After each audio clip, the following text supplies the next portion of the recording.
नमस्ते एवरीवन, इस वीडियो में हम सीरीज पैरेलल का ये प्रॉब्लम सॉल्व कर रहे होंगे। सबसे पहले बेसिक्स समझेंगे, उसके बाद डायरेक्टली प्रॉब्लम के ऊपर जंप करेंगे। अगर आपको बेसिक्स नहीं समझने हैं, अगर आपको बेसिक्स को स्किप करना है, क्योंकि बेसिक्स में ऑलरेडी पहले बहुत सारे वीडियोज़ में बता चुका हूँ सीरीज पैरेलल के, इसलिए ऐसा हो सकता है कि आपको स्किप करना हो बेसिक्स, तो उसके लिए डिस्क्रिप्शन में मैंने टाइम स्टैम्प्स रखे हैं, आप डायरेक्टली प्रॉब्लम के ऊपर भी जंप कर सकते हैं। राइट, अब बेसिक्स से शुरू करते हैं। अब बेसिक्स में तुम्हें 4 चीज़ें समझने की ज़रूरत है। सबसे पहली चीज़, नोड्स। एक ऐसा पॉइंट जिसमें से 2 से ज़्यादा ब्रांचेस गुजरते हैं, उस पॉइंट को नोड कहते हैं। फॉर एग्जांपल ये, अब इसमें से पहला ब्रांच गुजर रहा है, दूसरा ब्रांच गुजर रहा है और तीसरा ब्रांच गुजर रहा है, तो ये एक नोड है।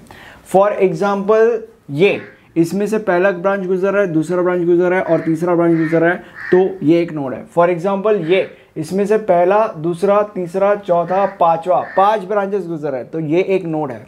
बट इसमें से पहला और दूसरा 2 ही ब्रांच गुजर रहा है, तो ये एक नोड नहीं है। नोड बनने के लिए 2 से ज़्यादा ब्रांचेस चाहिए, 2 नहीं चलते। ठीक है, नोड क्या होता है समझ गया। अब नोड में तुम लोगों को क्यों समझा रहा हूँ, क्योंकि अगर 2 रेजिस्टर्स के बीच में एक नोड है तो वो 2 रेजिस्टर्स कभी भी सीरीज में नहीं हो सकते। ठीक है, अब दूसरी चीज जो तुम लोग को समझने की जरूरत है वो है सीरीज कॉम्बिनेशन। सीरीज कॉम्बिनेशन क्या होता है, जब 2 रेजिस्टर्स ऐसे एक वायर के अंदर ऐसे आजू बाजू एकदम मस्त बैठे हैं, जिनके बीच में कोई भी प्रकार की रुकावट नहीं है, तो वो 2 रेजिस्टर्स सीरीज में है। और जब 2 रेजिस्टर्स सीरीज में होते हैं, उन दोनों का एडिशन परफॉर्म किया जाता है। या जब 2 या 2 से ज़्यादा जितने भी रेजिस्टर्स हैं वो सीरीज में होता है, तो उन सब का एडिशन परफॉर्म किया जाता है। फॉर एग्जांपल अभी यहाँ पे ये 2 रेजिस्टर सीरीज में है, तो उन दोनों का एडिशन परफॉर्म करेंगे, दैट इज 4 + 3 दैट इज 7। जो भी आंसर आएगा उनको इनके जगह पे रिप्लेस कर दिया जाएगा।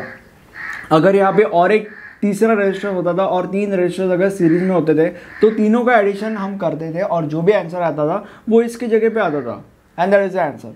Okay, simple is that. अब आई मीन एज दैट, जो भी है। अब आगे बढ़ते हैं। तीसरी चीज जो तुम लोग को समझने की जरूरत है वो है पैरेलल कॉम्बिनेशन। पैरेलल कॉम्बिनेशन मतलब 2 रेजिस्टर्स पैरेलल में होते हैं, और यहाँ पे तुम ये कैसे पहचान सकते हो, उन 2 रेजिस्टर्स के बीच में नोड्स होते हैं, या एक से ज़्यादा नोड्स है, तो मतलब वो पैरेलल में है। ओके, मतलब डिपेंडिंग ऑन द क्वेश्चन के ऊपर डिपेंड करता है। जब तुम मल्टीपल प्रॉब्लम सॉल्व करोगे आपको सारी की सारी चीज़ें समझ में आ जाएगी। ठीक है, अब यहाँ पे देखने से पता चल जा रहा है कि ये 2 रेजिस्टर्स पैरेलल में है। जब 2 रेजिस्टर्स पैरेलल में होते हैं, उनका कैलकुलेशन कैसे होगा, दोनों का मल्टीप्लिकेशन अपॉन दोनों का एडिशन, दैट इज 5 × 3 अपॉन 5 + 3। तो हमने यहाँ पे किया, आंसर इज 1.875, एंड जो भी आंसर आता है वो इसके जगह पे रिप्लेस हो जाएगा। ठीक है, चौथी चीज़ आपको जो समझने की ज़रूरत है वो ये है कि जब 2 से ज़्यादा रजिस्टर्स पैरेलल में होते हैं, फॉर एग्जांपल दिस, तो तुम्हारे पास काफ़ी अलग अलग मेथड्स होते हैं उनको सॉल्व करने की। सबसे पहले तो आप इसी मेथड से सॉल्व कर सकते हो। पहले ये 2 पैरेलल में लो, तो ये ऑपरेशन परफॉर्म करो तो एक रजिस्टर आएगा, देन उस आंसर को और इसको पैरेलल में लो, उनको कैलकुलेट करो, एक आंसर आएगा। देन जो भी आंसर आएगा उसको और इसको पैरेलल में लो, उनको कैलकुलेट करो, मतलब ये वाला फॉर्मूला परफॉर्म करो, और फिर जो आंसर आएगा वो आपको फाइनल आंसर है। बट ये बहुत ज़्यादा लंबा मेथड है, हम गधे नहीं है, ये सब गधा मजदूरी हम नहीं करने वाले। ठीक है, हमारे पास एक सिंपल ट्रिक है, कैलकुलेटर ट्रिक। हम क्या करेंगे, कैल्सी में अगर ऐसा आता है तो 4 inverse plus 8 inverse plus 6 inverse plus 12 inverse is equal to, जो भी आंसर आता है उसका इनवर्स लेंगे, एंड जो भी आंसर आता है वो हमारा फाइनल आंसर। मैं आपको करके दिखाऊंगा। अभी हमारा कैसे, हमारे पास 4 रजिस्टर्स थे, जैसे कि तुम लोग को पता है 4, 8, 6 एंड 12। तो सबसे पहले 4 उसका इनवर्स, यहाँ पे इसका ऑप्शन है इनवर्स का, दैट इज x⁻⁻1, ये इनवर्स का ऑप्शन है, सो इसका इनवर्स, प्लस दूसरा रजिस्टर 8 है तो 8 इनवर्स, प्लस तीसरा रजिस्टर 6 है तो 6 इनवर्स, प्लस चौथा रजिस्टर 12 है तो 12 inverse, and is equal to जो भी आंसर आता है उसका इनवर्स लेंगे, and this is a final answer 1.6।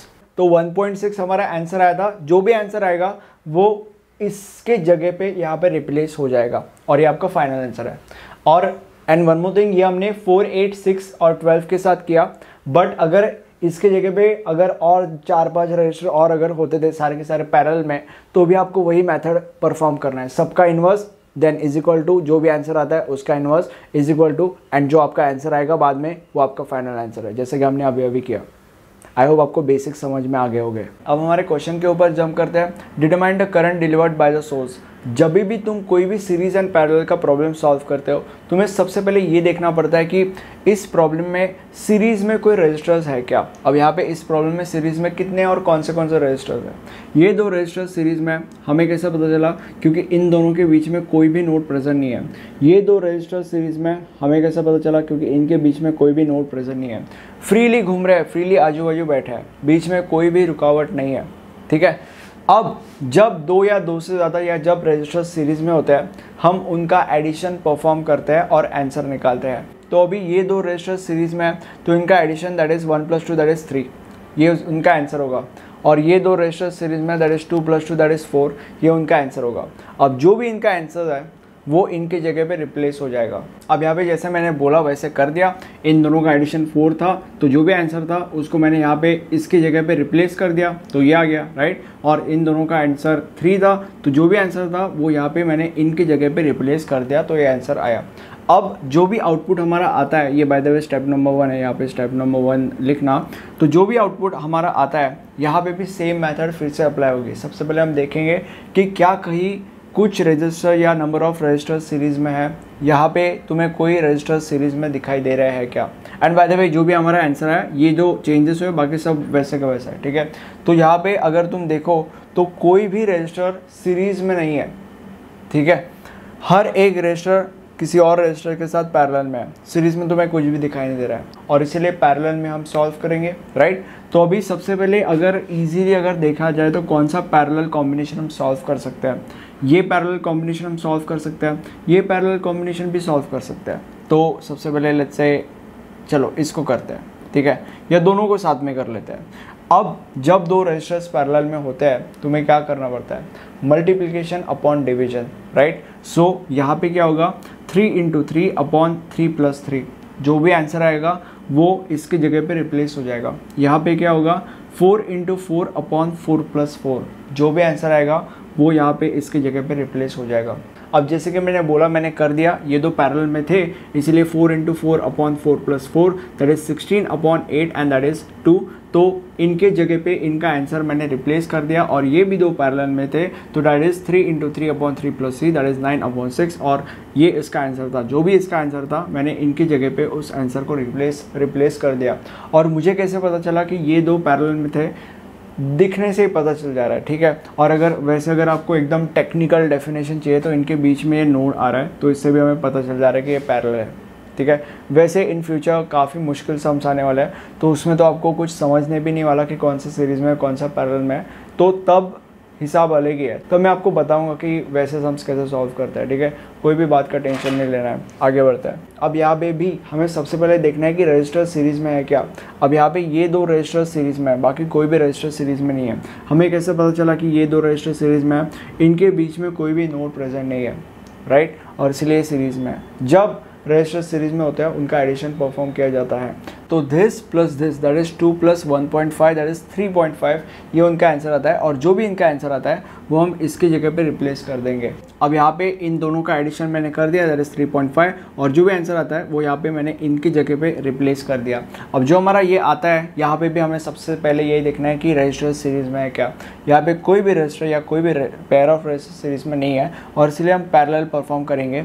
ये पैरेलल परफॉर्म करना हमारे लिए सबसे ज़्यादा ईजी है, और इसीलिए इसी पैरेलल के ऊपर जंप करेंगे। जब दो रजिस्टर्स पैरेलल में होते हैं, मल्टीप्लिकेशन अपॉन एडिशन, तो this into this upon this plus this, जो भी आंसर आता है इसके जगह पे रिप्लेस कर दिया जाएगा। अब यहाँ पे इन दोनों का मल्टीप्लिकेशन अपॉन इन दोनों का अगर एडिशन किया तो 1.27 ओम आता है, और वही हमने इन दोनों की जगह पे रिप्लेस कर दिया, ठीक है। आगे बढ़ते हैं। अब जो भी आता है यहाँ पे भी हमें सबसे पहले देखना है कि रजिस्टर सीरीज़ में है क्या।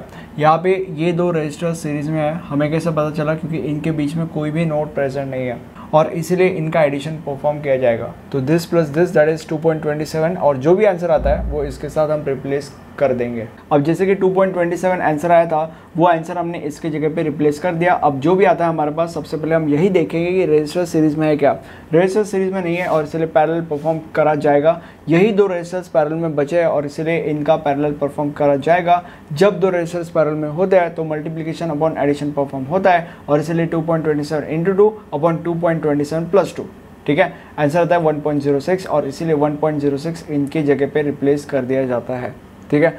अब हमारे पास फाइनली ये बचता है, अब यहाँ पे ना हम सीरीज़ कर सकते हैं ना हम पैरेलल कर सकते हैं, और इसीलिए हम क्वेश्चन पढ़ेंगे। क्वेश्चन में दिया गया है determine the current delivered by the source, मतलब क्या या कौन सा करंट बह रहा है इसमें से, और इसीलिए हम यहाँ पे ओम्स लॉ लगाएंगे। ओम्स लॉ क्या है, V is equal to I R, और इसीलिए I is equal to V upon R, ठीक है, क्योंकि हमारे पास वोल्टेज और रजिस्टर ही है, I नहीं पता हमें, I ही निकालना है, और इसलिए I is equal to V upon R which is 30 upon 1.06, क्योंकि वोल्टेज 30 है और रजिस्टर 1.06 है, और अगर इसको हम कैलकुलेट करेंगे तो 28.30 एम्पियर हमारा फाइनल आंसर आता है।